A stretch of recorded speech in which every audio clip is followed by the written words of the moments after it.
Hello, this is Swami Pranava, and I'm continuing today to talk about the method for learning English at the intermediate level for Vietnamese people. And I wanted to mention that my teacher is a man named Luca Lampariello, and he's on YouTube, and you can find him. And I will put a link in the description box so you can click on his videos and learn from him directly. And I discovered last night that I uploaded a video of mine to YouTube, and you can get Vietnamese subtitles. So you can probably do the same with other videos as well, like Luca's videos.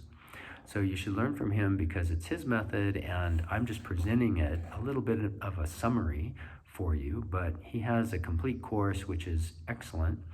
And so we can talk more about that later, but basically I want to get into the material for today, which is the steps that I was mentioning for learning with a podcast or a video.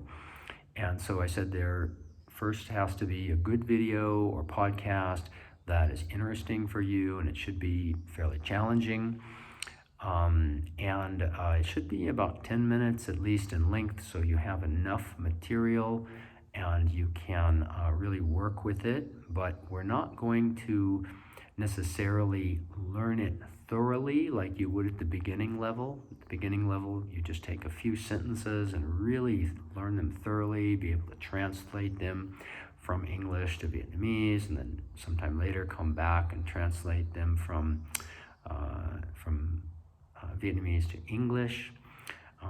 Luca talks about that in his first course, which is called the Bidirectional Translation course, and I highly recommend you take that course.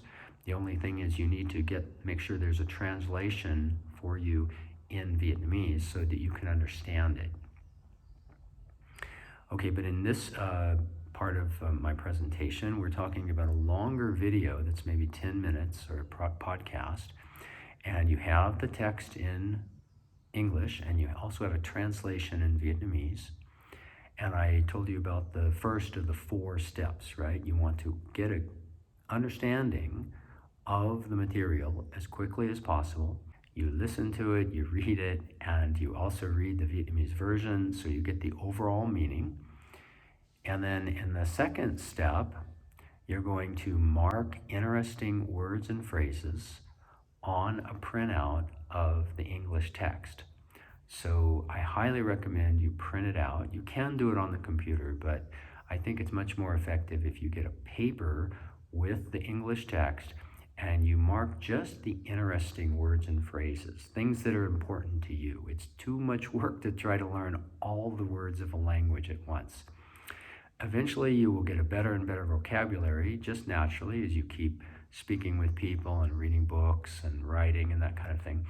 But in the beginning, you just want to select the words and phrases that seem relevant for your life. Okay, so that's the step 2. And then step 3, now we're done with kind of the intensive part of the program, which is to listen, to read, to compare, get the meaning, mark the words and phrases. Now we go to step 3. In step 3, we're talking about just listening while reading, and this is mainly just to get a connection with the written form of the language and hear the sounds at the same time. And so that's fairly easy. You can even do that while you're walking around the room, that kind of thing. This is something Luca mentions in the course.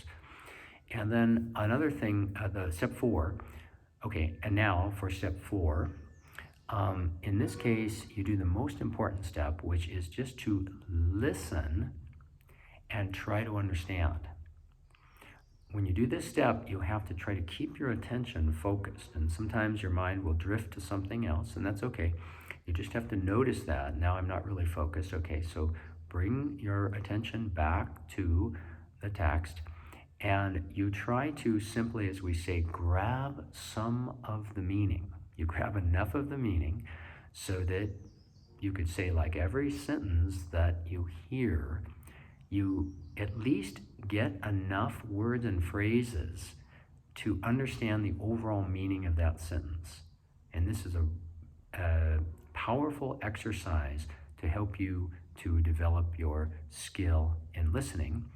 But the last point is try not to translate at this point. You're not reading in English or Vietnamese. You're just listening in English, but you're not translating in your mind what it means in Vietnamese. Okay, you're actually thinking of it in English. So you're grabbing some words and phrases in English so you can understand it, but you are not translating. Okay, so that's the end of this presentation, and we'll continue with some other videos as well. You can watch this video on YouTube. You can put on Vietnamese subtitles so you can understand it, and let me know with some feedback what is your experience. Thank you.